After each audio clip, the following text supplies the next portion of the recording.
لە هەڵەباوەکان لە ناو خەڵکیە ئەمێ شەو خەوە بینیە بەیانی هەڵەسێ لە خەو کتێبێکی خەونامە کاتۆ بە دوای واتای خەوەکەی خۆی ئەگەڕێ و تووشی دڵە ڕاوتیە و ترس و خۆفێ وڵا خەوم بینیە خەونامە وای وتووە هیچ ئێعتیمادێ ناکرێت لەسەر کتێبی خەونامە. ئەمە نووساوە خەونامە ئیبن سیرین و کوردی. ئەسڵەن ئیبن سیرین هەر کتێبی خەونامەی نەبووە، لەو سەردەمە هەر کتێب نەنووسراوە، تەنیا بازرگانی پێکردنە. خۆشەویستانم، هیچ خەونامەیەک ئەسڵی هیچ خەونامەیەک حەقیقەتی خەوەکەت پێ نایژێ.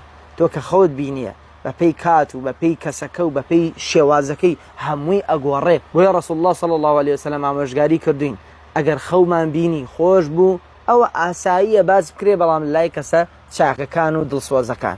ئەگەر خەوەکە ناخۆش بێ ئەو ئەسڵ وایە بێ بێدەنگ بین، لای کەسا باسی نەکەین، تەنیا لای کەسی لەبیب و حەبیب نەبێ، ینی کەسی دڵسۆز و کەسی شارەزا لە بواری خەو بۆەوەی تەفسیرێکی باشی کە. ئەمە تەفسیرێکی باشی ناکە بۆ تۆ.